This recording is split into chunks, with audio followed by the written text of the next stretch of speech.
আদিটা একদমই কিছু পেল না। খুব তা দিয়ে পুঁই শাকের চচ্চড়ি। এই দেখো ও কেমন করছে ও।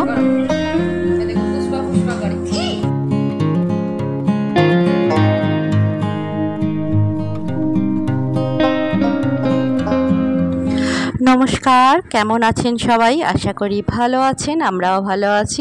হ্যাপি স্পা ফ্যামিলির একটা ভিডিওতে আপনাদের সকলকে স্বাগত। আজকে হচ্ছে রবিবার, আর সেই সঙ্গে আজকে হচ্ছে রথযাত্রা। শুভ রথযাত্রা।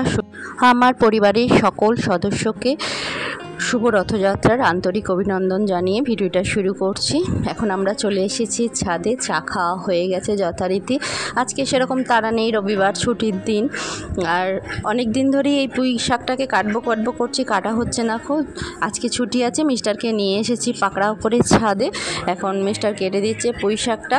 মিস্টার আগের বার এখন এনেছিল, প্রায় 2-3 মাস আগে একবার এনেছিল। তার গোড়াগুলো না মিস্টার নিজেই এইখানেই ছাদে বসিয়ে দিয়েছিল। ছাদে তো এখন আর কিছু গাছ লাগানো হয় না, মাটিগুলো এই টাবগুলোতে রয়েছে, রঙের ওই ড্রামগুলোতে মিস্টার ওই মাটিতেই দিয়ে দিয়েছে। আর আমি সকালে সন্ধেবেলা জল দিতাম। তাতেই এত সুন্দর যে পুঁই শাকটা হয়েছে কি বলবো তোমাদের। পাতাগুলো পুরো চকচক করছে সবুজে একেবারে, খুব সুন্দর হয়েছে। আর ইলিশ মাছের মাথাগুলো আছে, তাই ভাবলাম যে এই পুঁই শাকটা বানাবো ইলিশ মাছের মাথা দিয়ে, তাই মিস্টারকে দিয়ে কাটা করালাম।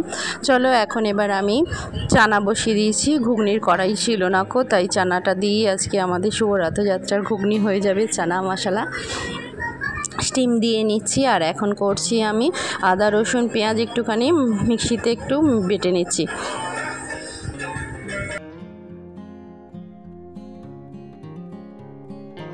আমি আদা বেটে রেখে দিই অনেকটা, 1 সপ্তাহের মতো, কিন্তু দেখলাম যে আদাটা ফুরিয়ে গেছে, তাই এখন আর বাড়তে ইচ্ছা করছে না বেশি করে। সেই জন্য আদা রসুন পেঁয়াজ একেবারেই বেটে নিচ্ছি চিকেনের জন্য।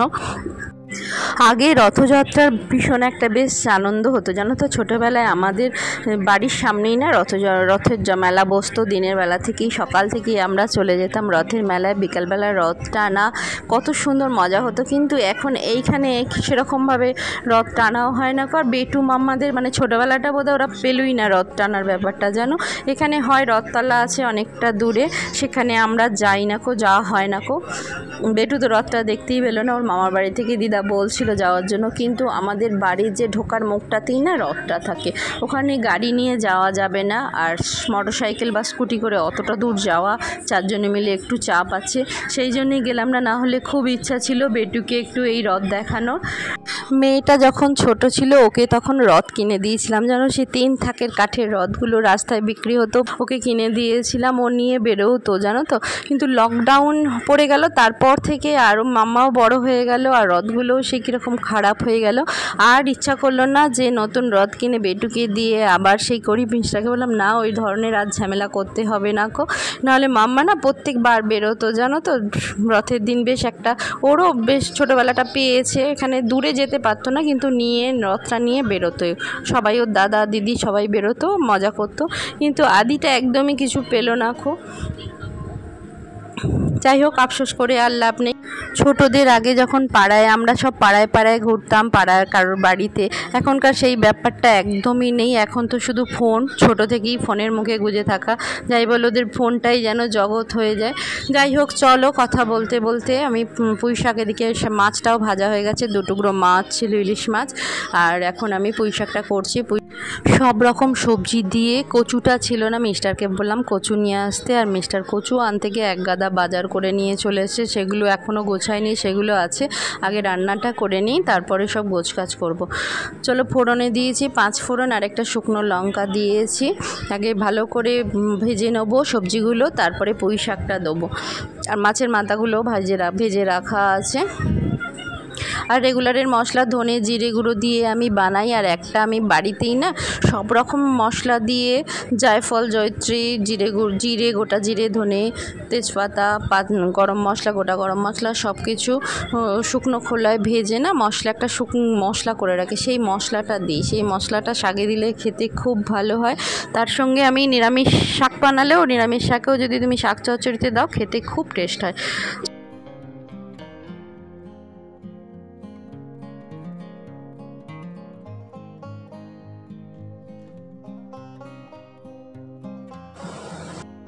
চলো কষানো হয়ে গেছে, এবার একটু স্টিম দেবো, কারণ পুঁই শাকের ডাঁটাগুলো একটু শক্ত আছে, ওগুলো স্টিম না দিলে নরম হয় না কো, তাই দুটো স্টিম সিটি দিয়ে নেবো, সেটাই দিয়ে নিচ্ছি। তারপরে মাছের মাথাটা দিয়ে একেবারে ফুটিয়ে নেবো। একদিকে শাকটা স্টিম হচ্ছে আর একদিকে আমি একসঙ্গে চিকেনটা বসিয়ে দিলাম।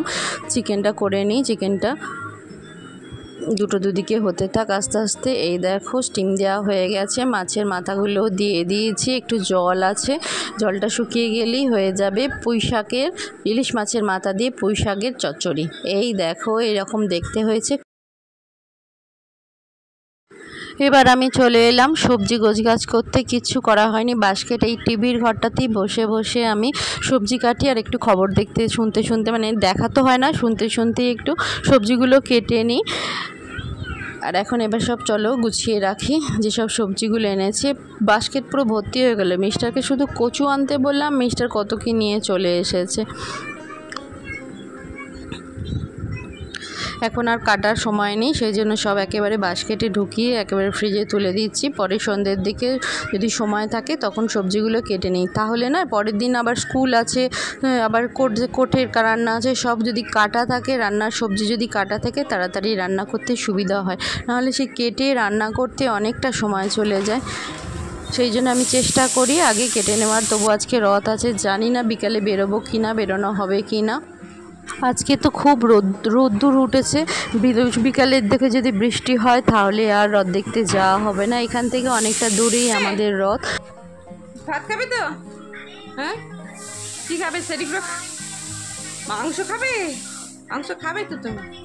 আদিত্য সেই ঘুম থেকে উঠে কিছু খায় না, শুধু দুধ খায়। বললাম সেরিগ্রো খা, রুটি খা, কিচ্ছু খেলো না, বলছে মাংস খাবো জানো, তাই ওকে স্নান করিয়ে দিয়েছি। এদিকে আমার রান্নাও হয়ে গেছে, আমি এই চারিদিকে এই গ্যাসের ওভেনের ঝিকগুলোকে একটু পরিষ্কার করে নিচ্ছি। আর বেটু এসে গেছে, বলছে খিদে পেয়েছে, আর আম কেটে দিতে হবে ওকে।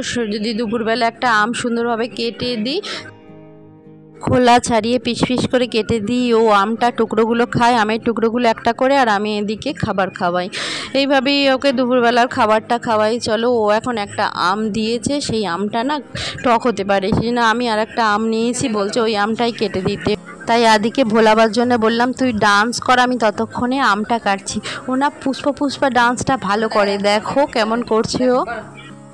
দেখো পুষ্পা করে পুষ্পা করতে গিয়ে তাহলে ধুম পড়া যাবে। আদি এখন গানের সঙ্গে নাচ করতে শিখেছি খুব, আর পুষ্পাটার খুব পছন্দের নাচ, জানো তো, বিছানাতে বসে বসে পুষ্পা ডান্স করে। চল এবার দেখতে চলে এসেছে, ভুলেছিল এতক্ষণ, দেখছি আমি ওই আমটা কাটছি কি না। চলো আদিকে খাইয়ে নিই। ভিডিওটা এখানেই শেষ করছি। সবাই ভালো থাকবেন, সুস্থ থাকবেন। আবার একটা ভিডিও নিয়ে পরে ফিরছি, ততক্ষণের জন্য বাই।